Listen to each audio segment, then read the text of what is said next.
During its year-long centennial celebration, Cameron Park received an extraordinary 100th birthday gift from North Carolina artist Patrick Dougherty. River Vessels, the giant work of art crafted from local sticks, vines, and twigs, was officially dedicated for the pleasure of the people at Pecan Bottoms in Cameron Park on October the 22nd, 2010.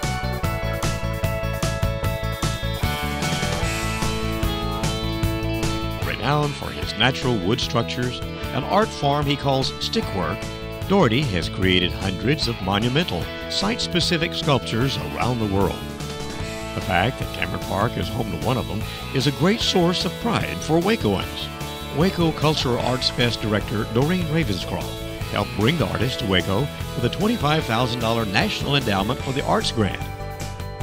The process began back in 2005 with the Public Art in the Park project, which focused on bringing art and nature together for the public to enjoy.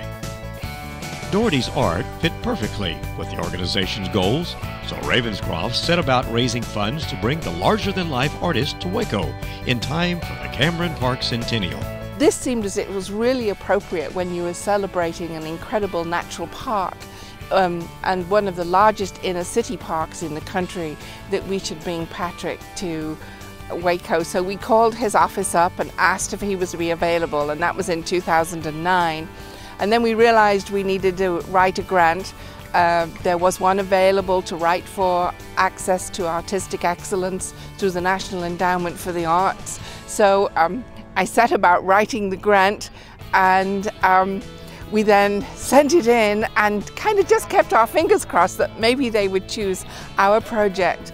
And when the letter came and it was, "We have granted you funding for this project," we were all so thrilled, because A, it meant that they had looked at the past years of the history of our own public art project, and they were validating our project by funding us with Patrick Dougherty. Inspired by a preview of Cameron Park, Patrick Dougherty arrived in Waco in October 2010 to do something big that would suit the special occasion and beautiful location. Well, you know, first of all, I have to be invited somewhere.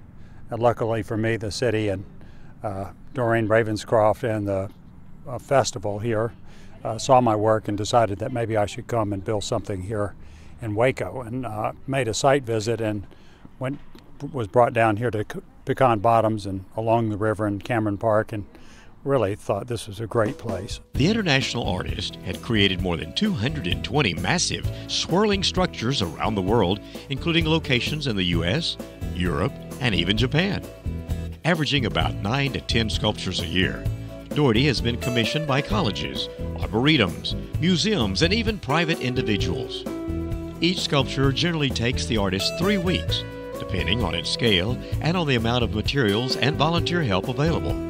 Dougherty, impressed by the large number of people enjoying Cameron Park, settled on Pecan Bottoms as the site for his sculpture. When I was down here, there were so many people in the park. So, you know, they were using the park, and really they were playing Frisbee and picnicking and having a lot of good times. And so I thought, well, where else would you want a sculpture except a place where people had time to go look at it? And then the idea was, well, where would we put it in Cameron Park, and how would we situate it?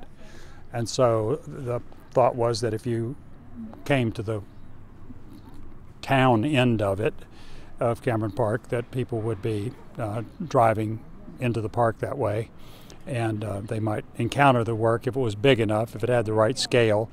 They could see it easily from the roadway if they passed by, or if they chose to pull into the parking lot, it would only be a hop, skip, and a jump from the parking lot, and it wouldn't be such a task to get out and go and visit it. Dougherty describes the process of laying out the design, building the base, and creating the shape of the sculpture. Well, once we had decided on Cameron Park and the Pecan Bottoms end, the next thing was to find how the piece would sit. Where would it actually sit? So we borrowed some hoses and water hoses and some electrical cords, and we laid the piece out as though we might say, this is the footprint. You know, I had to be conscious to begin with that these elements had enough space so that you'd actually go in them. They're built with a trail so that you can kind of walk in one and right out of that one and into the next. So a lot of that is pre-planned as you're laying it out on the ground. We marked some holes, and the folks from the city came over and graciously drilled these holes for us. And then we took some very large pieces, like big sticks, but more or less little trees. We stuck them down in the hole, put 2 or 3, 4 in each hole, and then made a effort to set a scaffolding around those uprights and then pull the shape we wanted. So this kind of jar shape we pulled at the time by tying it back to the scaffolding temporarily. Then once you get the structural base, then you can work aesthetically on it. In other words, it's like making a canvas and then making your drawing on the canvas. So in this case, we make a structure and then embellish the structure or applique a kind of good look over the top of it. And then finally go back and work cosmetically, which is what we're starting to do now, which is erase things we don't like by putting small sticks over the irregularities. So this is a kind of a process that has developed over time. The artist looked to the Brazos River for inspiration when deciding on his sculpture's theme and design. Well, I'm always looking for starting points when I come to a place. In this case, the river is a kind of profound influence in Waco.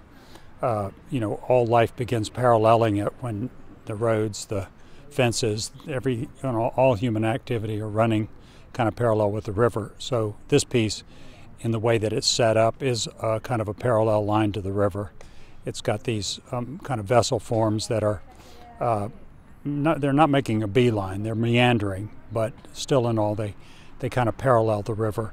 And then, I sought a water image in some way. I saw this guy pull a big string of fish out of the river, and it reminded me of some places in indigenous tribes where they don't carry giant water jars, they carry strings of smaller jars, so they can transport them easily. And so I thought about these as kind of a string of jars that may be able to get water and haul them various places. Of course, they're made of sticks and they're porous, so but it makes a nice image.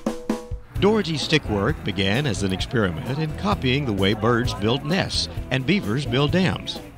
His natural sculptures, made of native saplings and twigs, contain no wires or strings for support. The artist uses vines and smaller twigs on the surface of his structures to mimic the features of a drawing, such as movement and shading. In the process of discovering a unique style of sculpturing that would connect the viewers, Dougherty drew inspiration from childhood. Well, I would say that every child knows everything there is to know about a stick. It's a tool, it's a weapon, it's a piece of a wall, it's a magic wand. It's really an imaginative object, so I think we've all had that experience.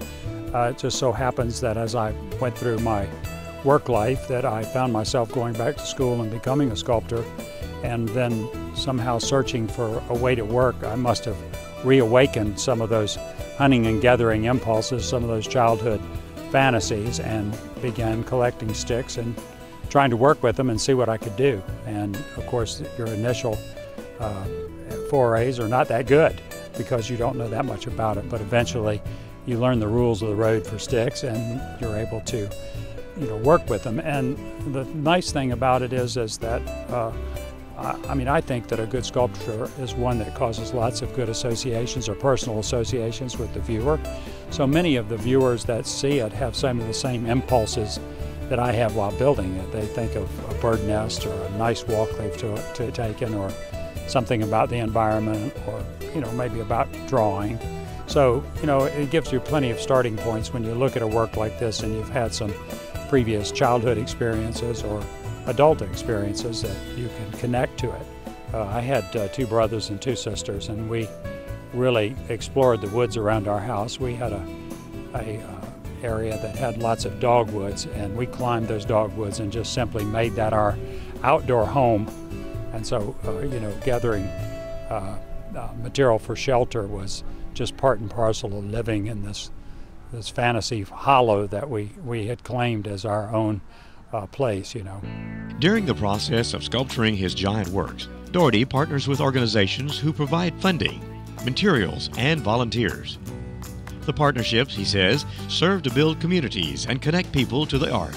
Well, one of my strokes of genius, I think, early on was to realize that I could partner with organizations in order to produce a work. In other words, they would help try to find the funding, help with the materials, where we're going to find them at least, and maybe use some of the volunteers or people from the community to help with the work. And it turns out that it's not really the purpose of the work, but it turns out that while you're building sculpture, you also have an opportunity to build community.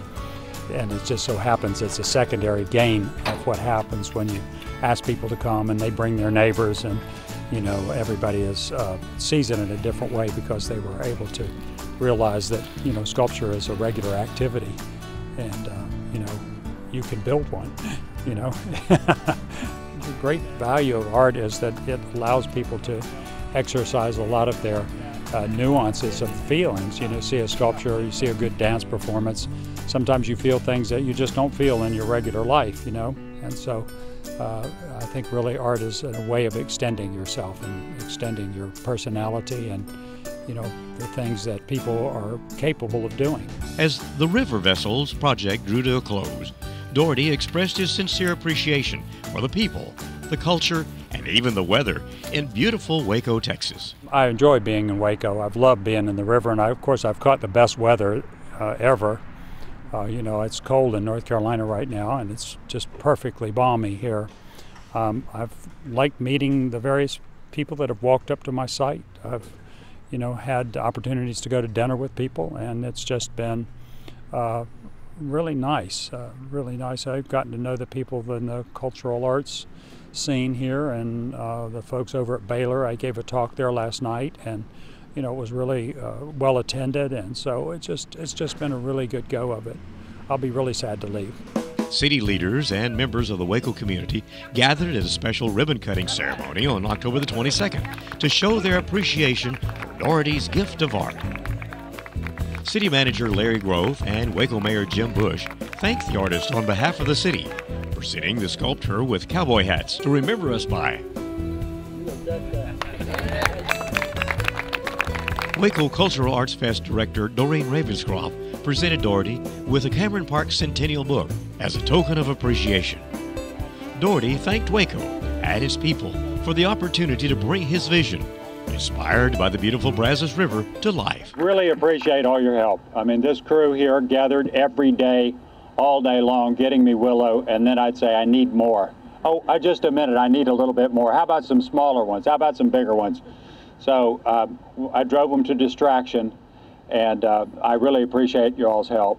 Though the artist has moved on to his next job, River Vessels, the one-of-a-kind centennial gift he leaves for Cameron Park and its visitors, will long be remembered.